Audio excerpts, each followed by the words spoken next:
As the situation in Egypt deteriorates, both the military and the Brotherhood seem defiant in the face of violence and international pressure. Is there an end in sight, or would this bloodshed drag on for months to come? We'll find out next on The Line.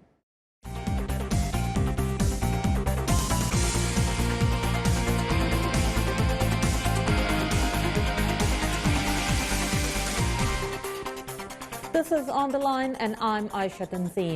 EU Foreign Policy Chief Catherine Ashton may be trying to bring the two sides to a compromise, but the mood on the street is far from conciliatory. Both sides seem to be digging in. So what are their calculations? Let's find out from our expert. Dr. Michael Ryan is an Adjunct Scholar at the Middle East Institute and a Senior Fellow at the Jamestown Foundation. He's also the author of Decoding Al-Qaeda Strategy, The Deep Battle Against America.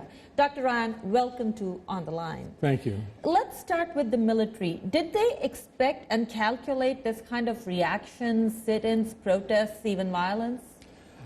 I think they must have, because they're realists and they knew what they were up against, which was that a very dedicated ideological group of people that wouldn't easily, give up power. And do you think this violence, the killing of 80 people over a weekend, it was about 50 before, 300 people have died since they've ousted Morsi, do you think that's incidental, or were they, when they went at it, they knew they were going to curb it this way? I think it was. I think it was hard to know. I mean, we should both say, right off the bat, that all Egyptian lives are precious, and we hope that all the violence stops. But it's unrealistic to think that. Everyone who reports on this, and there's a lot of reporting, will talk to one side and then the other, and they both have different accounts. There is a consistent drumbeat on the part of the Muslim Brotherhood that part of your question would be answered by saying, yes, the military intended to go in and massacre those people and try to dissuade them, but we won't be dissuaded. On the other hand, the military would tell you that in fact they were fired upon also. And they responded, in a way that was going to save army lives, and what happened, happened. Of course, the military is the military, and they're better armed than the protesters. But there's been a lot of independent reporting that said there are weapons among the Muslim Brothers, so we shouldn't think they are. So there are clashes, and firing could have started from any side. Of course, the military has more guns. What is the military trying to achieve by constantly labeling them as terrorists in their lingo? I think if I could say, there are four events that broke the military's compact with the current government. You have to remember that the military itself is... You mean the Brotherhood government that they ousted, not the current interim government? No. I meant the Morsi government. They accepted it at first readily. I mean, the military is a Muslim organization in that most of its members are Muslim. The leadership are conservative Muslims. There wasn't a problem from a religious point of view at all. But there are four events, and if I could just quickly mention the four events that I'm told changed their view.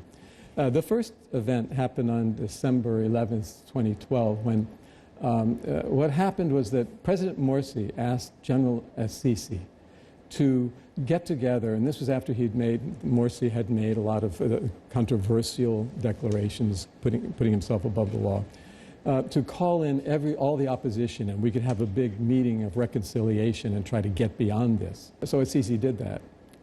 I'm told that the military believes that the Guidance Council of the Muslim Brotherhood thought that the opposition wouldn't show up, because they have often not shown up to those things. They thought that it would be a propaganda thing, that Morsi was calling for reconciliation, and the opposition wouldn't reconcile.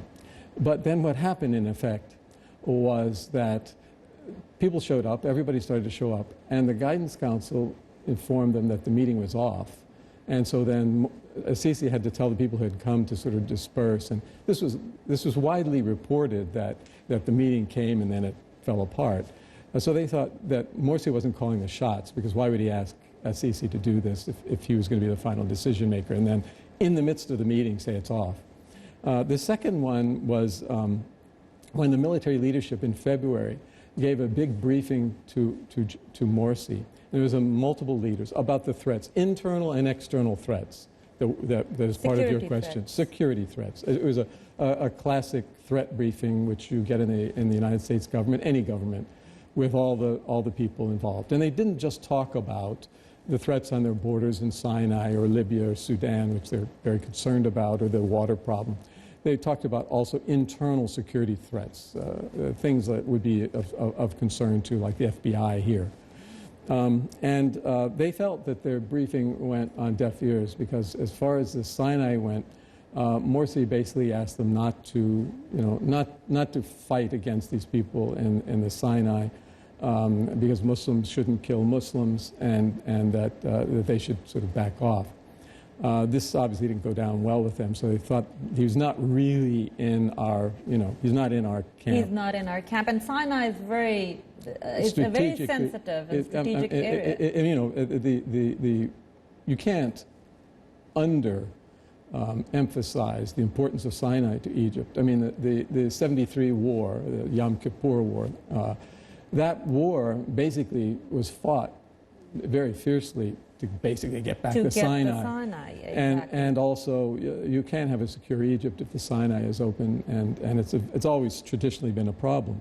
The third event was when there was this rapprochement with Iran. I don't mean when former President Morsi went to Iran, but you remember there were Iranian tourists came, and the military did not want that to happen because they thought that this was simply a thin end of the wedge, and that there would be more coming, and they were worried about Hezbollah connections and Iran would slowly kind of build up its base. Right, and they didn't want that at all. And they asked Morsi not to allow the planes to come in, not to let Ahmadinejad take a vacation in Egypt, which is strange to think. And it had happened anyway, so they felt that they weren't being listened to. Then the fourth thing happened the day before the edict, I say edict, that Sisi gave, that President Morsi had 1 week to reconcile. And that happened the day before, on June 22nd, when Sisi went, this time alone, to talk to Morsi. And he gave a threat briefing without anybody else in the room. So we only know from people that Sisi told about the meeting. But clearly, a reconciliation didn't happen. And then we got the public, and then it went to a 2-day one, and then all the events that people have watched. But through those 4 sort of signal events, the military became disenchanted. They thought, we are not dealing with an Egyptian government. We're dealing with somebody who has an internationalist view, and they're not listening to us. And they were talking about not just Morsi and the Brotherhood, but the Guidance Council. The Guidance Council within the Brotherhood. Now, this is the Brotherhood on their side obviously miscalculated how far the military was going to go. Yes. But now that they're out on the streets and they've seen the military show its power and not back off despite all kinds of international pressure, what is their calculation now? What are they trying to get with this continued street protest? Is it a negotiating card? It has to be, because the Muslim Brotherhood is not, I mean, they're a rational organization. They've been very careful over the years to survive, and they're survivors. They know they cannot beat the military. I mean, that's preposterous, and they know that. So I have to believe that they want to get international support for their position, to force the military to basically listen to them. But the problem is that, like before the ouster, they have only one clear, that I've heard, one clear demand, and that is that President Morsi be put back in power, and that, they don't mind if you have elections, but Morsi has to be put back in power first. And I don't see that happening very easily, if at all. Catherine Ashton, the foreign policy head of EU, is in Egypt. She's met Morsi, she's talked to the Brotherhood, she's talked to the military. Does she have leverage? I think she has a certain moral leverage in that she's seen as an honorable person who obviously has no particular agenda except for peace in Egypt. So in that sense, she's not suspect that other powers that may go in would be. So I think she has that leverage. What that leverage gets is another matter. I think to the extent that someone could come up with a formula that could defuse this bomb that's in the center of Cairo, it would be very, very good. She hasn't claimed to have such a great idea. Now, I want to continue talking to you about why Catherine Ashton and why EU and maybe not the US, but we have to take a short break now. We'll be right back. Voice of America, 1,500 hours of news and information, educational and cultural programming to more than 134 million people worldwide each week. Listen to us on radio. watch us on television, Follow us on Facebook or Twitter. And through your mobile device. VOA. We're dynamic and consistent in bringing you the most reliable information in 43 languages. Tune in. Tune in.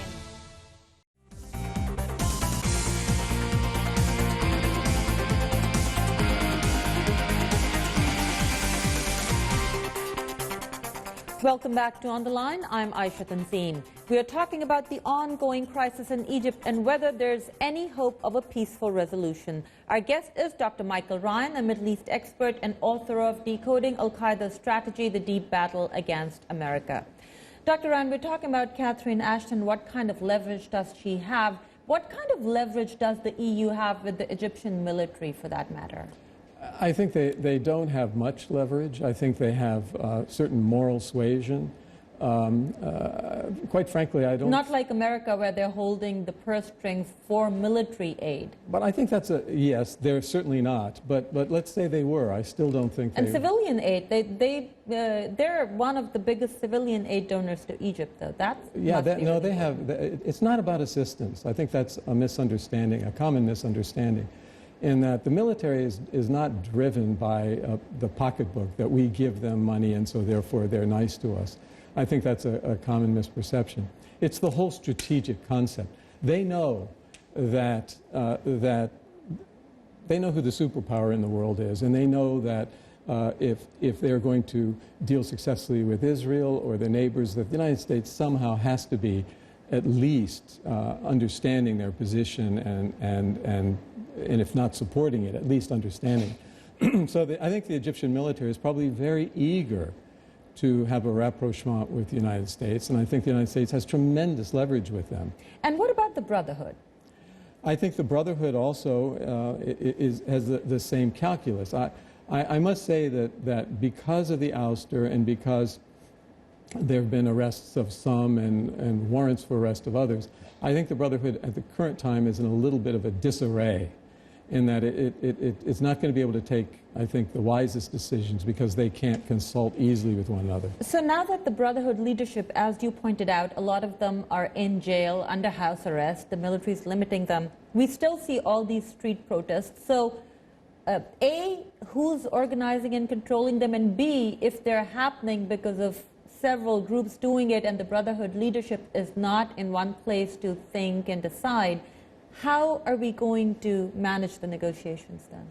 Well, I think it's a matter of finding some way to get through the current crisis. It's always that way with diplomacy. You have to get beyond the current situation.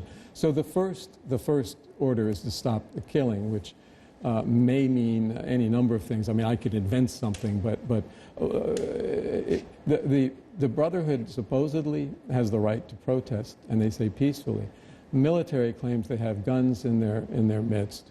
They claim that there are Hamas members. They will tell you that there's this, what they call Firqa 95, the Team 95, which is associated with Hamas, which one of the Muslim Brotherhood members, Osama Yassin, first mentioned and then said he was only joking. And they're supposed to be, that's associated with a certain group in Hamas that were known for being basically special forces. Mm-hmm. So they claim these people are there.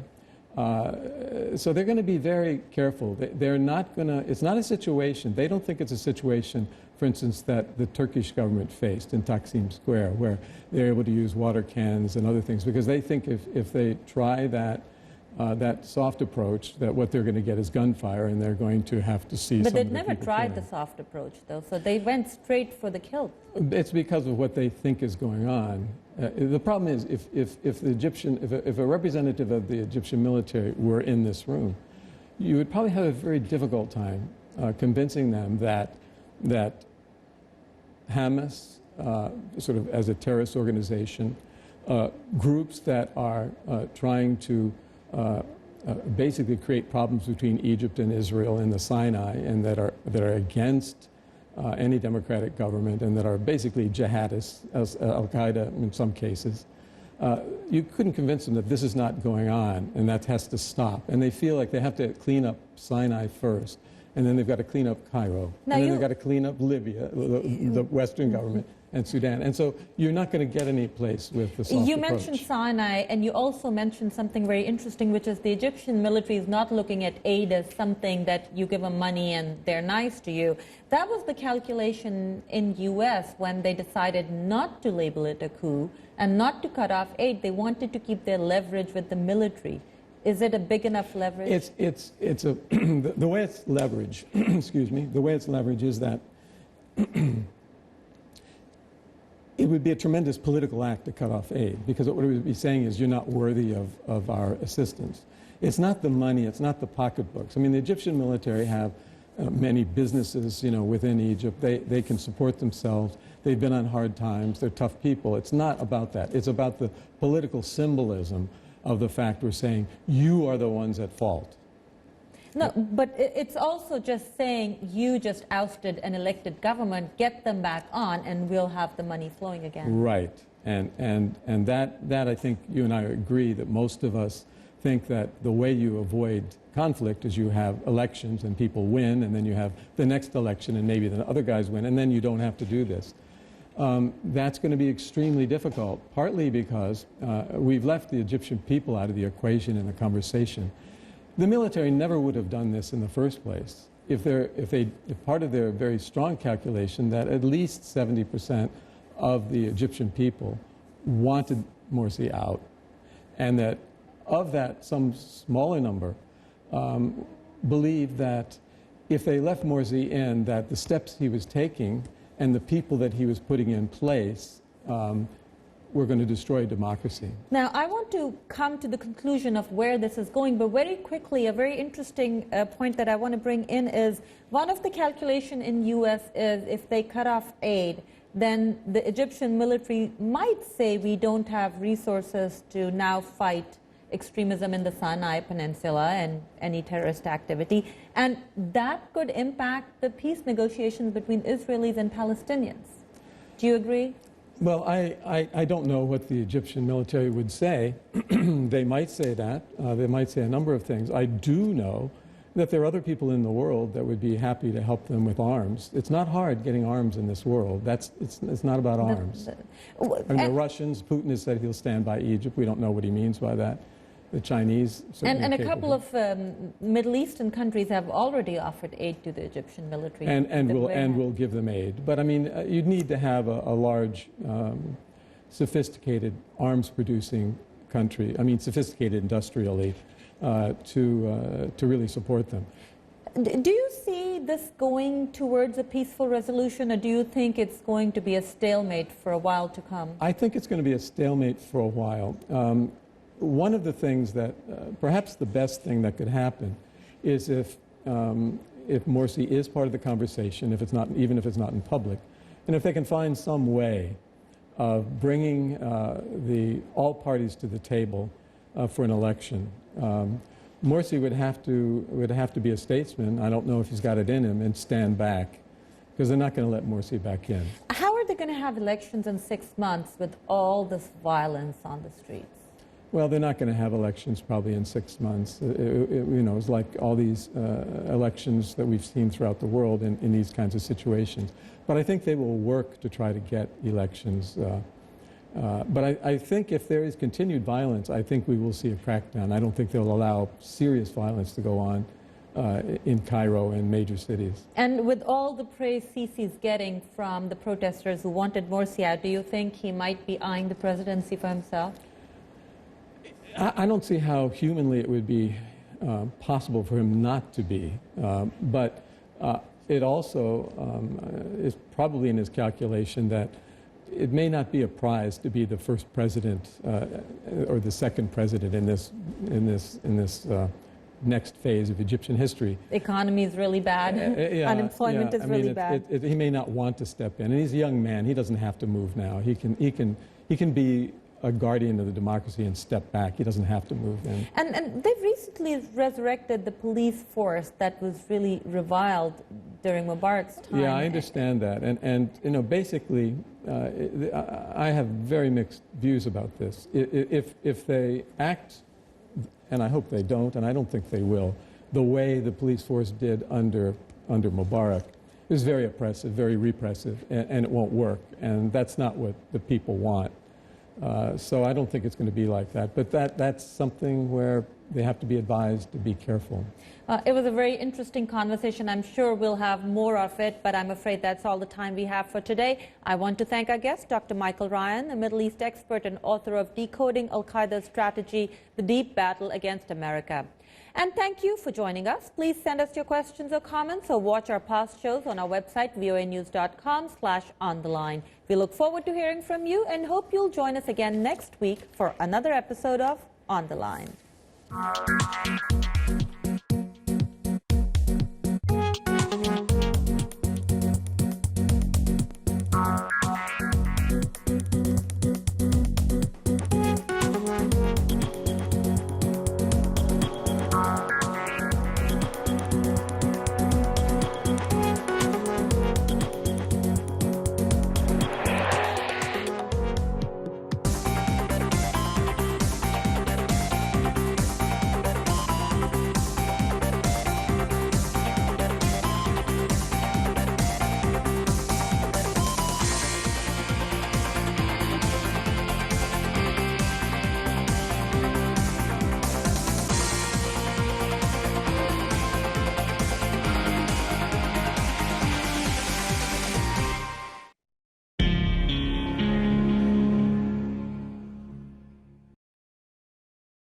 Here's the thing. It's really important for us as baristas to know how we affect this coffee so that we can make it taste good for you.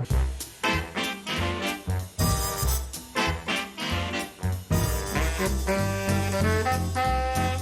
mean, the simple way of putting it is we know all of this stuff so that you don't have to.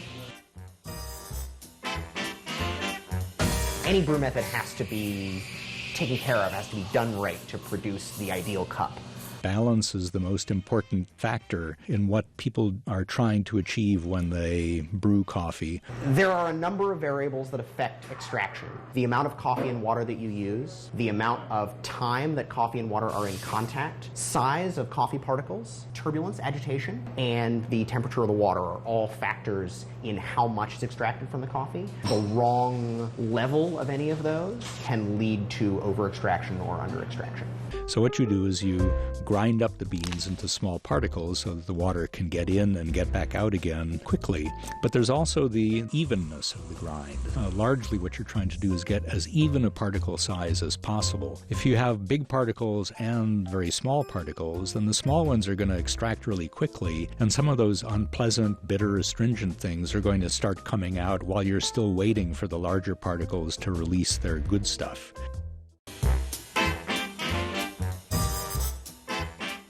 So here we have 5 different ways to brew coffees. We have them set up in this order roughly as a spectrum from most body to most clarity in the cup. Clarity we think of as the ability to differentiate between different flavors. And body, we're thinking about how that coffee feels in your mouth and texture of it. And usually with brewed coffee, in fact almost all the time with brewed coffee, you get one at the expense of the other. Yeah, so you can usually have either clarity or body, but not both.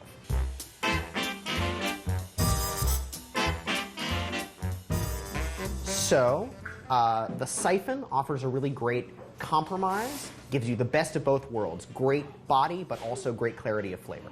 The Chemex is going to focus on clarity. also a nice expression of acid. The Kalita Wave is also going to give you great clarity in the cup, and it's going to lead to a very balanced expression of the coffee. The Wood Neck is going to give you great body, but at the cost of some flavor clarity. Last we have the AeroPress, which is going to give you a nice body, and with the use of a paper filter, a little bit more clarity than we normally would get.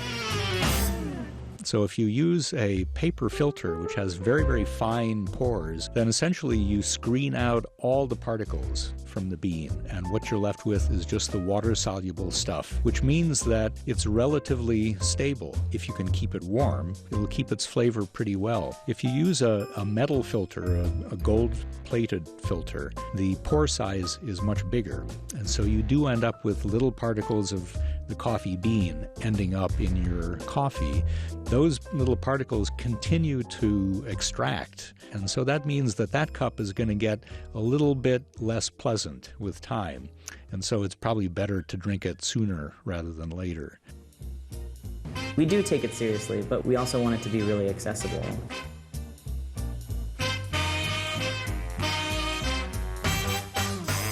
And ultimately, we just want you to have a good cup of coffee.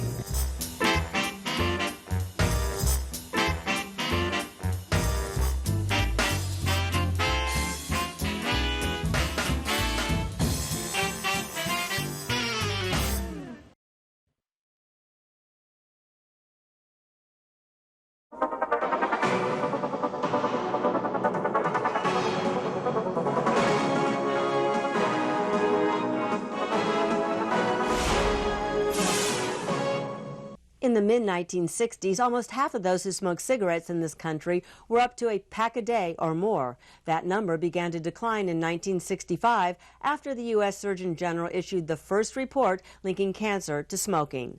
A new study finds that over the last 40 years, heavy smoking rates tumbled, but one state led the pack when it came to people who successfully quit or who never even started to smoke. Catherine Dolph has more in this report. My boyfriend smoked, so it was easier to kiss him. That's how I got started. Linda Barber was 16 and broke up with that boyfriend, but kept smoking. She did quit and has been smoke-free for more than 20 years. Lots of people have been quitting on their own, and that's been consistent over time. But the real thing we know is that the decline in smoking has come from young people not starting. The majority of all my family smoked, and I just kind of grew up with it and, you know, suddenly started smoking.